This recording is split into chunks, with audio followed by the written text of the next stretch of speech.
आता पाहूया 36 जिल्हे 50 बातम्या।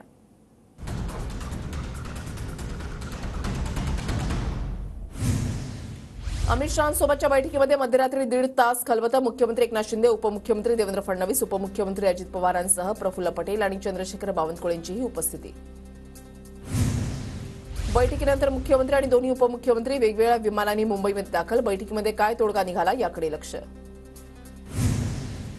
उदयनराजेंची 3 दिवसांची दिल्लीवारी यशस्वी, साताऱ्यातून उमेदवारी जवळपास निश्चित, सूत्रांची माहिती। उदयनराजेंची अमित शहांसोबत भाजप मुख्यालयामध्ये बैठक, बैठकीला देवेंद्र फडणवीस आणि जेपी नड्डांचीही उपस्थिती। कोर्टाच्या आदेशानुसार अजित पवारांकडून पक्ष चिन्हाबाबत जाहीर निवेदन, सर्वोच्च न्यायालयाकडून अजित पवार गटाला घड्याळ चिन्ह वापरण्याची परवानगी। शिंदेना अडचण होऊ नये म्हणून महायुतीमधून बाहेर पडतोय, बारामतीमध्ये मविया विरुद्ध अपक्ष अशी लढत होईल, शिवतारे ठाम, तर आज बैठक घेऊन शिवतारे भूमिका जाहीर करणार। इंदापूरच्या निमगाव केतकीतून विजय शिवतारेंच्या प्रचाराला सुरुवात, यंदा माघार नाही, विजय शिवतारे यांचा निर्धार। लोक आता शरद पवारांना कंटाळले, विजय शिवतारेंचा पवारांवर निशाणा। शिवतारे बारामती लढणार असतील तर आमचा पाठिंबा नसेल, शिंदेगडाचे नेते संजय शिरसाट यांचं स्पष्टीकरण, पक्षाचा शिवतारेंशी संबंध राहणार नाही असंही वक्तव्य। विजय वडेट्टीवार लोकसभेच्या रिंगणामध्ये उतरणार असल्याची सूत्रांची माहिती। चंद्रपूर मतदारसंघामध्ये वडेट्टीवारांच्या नावावर हायकमांडकडून शिक्कामोर्तब, चंद्रपूरमध्ये वडेट्टीवार आणि मुनगंटीवार असा सामना रंगण्याची शक्यता। काँग्रेसची लोकसभेची राज्यामध्ये दुसरी यादी जाहीर, नागपुरातून विकास ठाकरेंना, रामटेकमधून रश्मी बर्वेंना उमेदवारी, तर गडचिरोलीमधून नामदेव किरसान, भंडारा गोंदियातून प्रशांत पडोलेंना उमेदवारी। शरद पवार आज पुणे दौऱ्यावर, पुण्यामध्ये शरद पवारांच्या भेटीगाठी आणि विविध कार्यक्रमांचं आयोजन।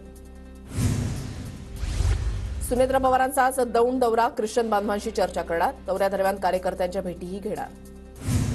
केंद्रीय मंत्री नितीन गडकरी 27 तारखेला उमेदवारी अर्ज भरणार, तर गडकरींच्या निवडणूक प्रचाराला सुरुवात, प्रचार गीतही प्रसिद्ध। गेल्या 10 वर्षांमध्ये नागपुरात 1 लाख कोटी रुपयांची गुंतवणूक आणली, ही फक्त रील आहे, खरा सिनेमा अजून बाकी आहे, नितीन गडकरींचं वक्तव्य। नागपूरमध्ये नितीन गडकरी आणि विकास ठाकरेंमध्ये एक लढत निश्चित, काँग्रेसकडून विकास ठाकरेंना उमेदवारी जाहीर। काँग्रेस प्रदेशाध्यक्ष नाना पटोलेंचं नाव ऐनवेळी रद्द, चंद्रपूर लोकसभेच्या जागेबाबत तिढा कायम। रवींद्र धंगेकर आज शरद पवारांची भेट घेणार, सकाळी 9 वाजता शरद पवारांच्या निवासस्थानी धंगेकर भेट घेणार। 27 मार्चला नवनीत राणांच्या जात प्रमाणपत्राचा निकाल लागणार, सूत्रांची माहिती। नवनीत राणांच्या उमेदवारीचं भवितव्य सुप्रीम कोर्टाच्या निकालावर अवलंबून। आढळरावांना केवळ 2019चा बदला घेण्यासाठी लोकसभेत जायचंय, तर मला शेतकऱ्यांचा आवाज दिल्लीमध्ये पोहोचवण्यासाठी लोकसभेत जायचंय, खासदार अमोल कोल्हेंचा शिवाजीराव आढळराव पाटलांवर निशाणा। खासदार अमोल कोल्हेंच्या उपस्थितीमध्ये आज पुण्यामध्ये आंदोलन, देशामध्ये फोफावलेल्या हुकुमशाहीचं दहन करण्यासाठी हुकुमशाहीची होळी प्रज्वलित करण्यात येणार। भाजपनेत्या पंकजा मुंडे आज गोपीनाथ गडावर दर्शनासाठी जाणार, बंजारा समाजासोबत होळी कार्यक्रमामध्ये सहभागी होणार।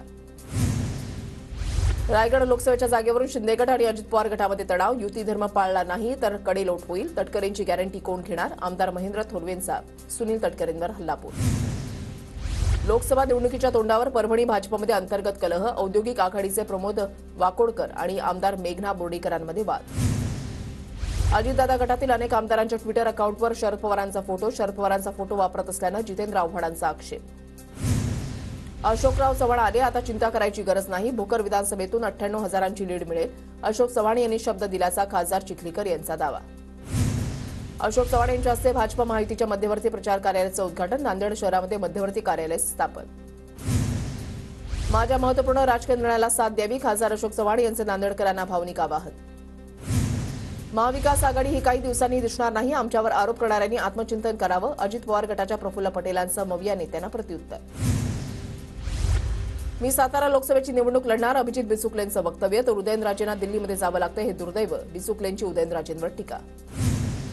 मनसे भाजपसोबत गेल्यानं काही फरक पडणार नाही, मनसेचं अस्तित्व आता संपलेलं आहे, ठाकरे गटाच्या अरविंद सावंत यांचा राज ठाकरेंवर निशाणा।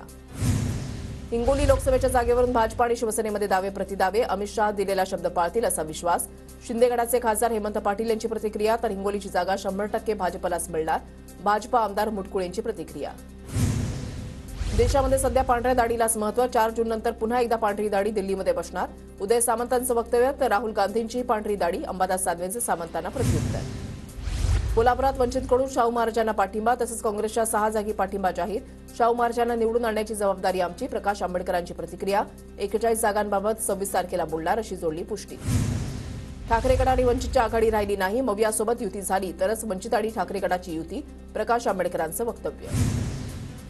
वंचित मवियासोबत यावी यासाठी आमचा प्रयत्न. शाहू महाराजांचा समतेचा विचार प्रकाश आंबेडकरांनी पुढे नेला आहे. सतेज पाटलांचं वक्तव्य. आदित्य ठाकरे आणि राहुल नार्वेकर वरळीमध्ये एकाच कार्यक्रमात. वरळी कोळीवाड्यामधल्या होळीच्या कार्यक्रमात दोन्ही नेते उपस्थित.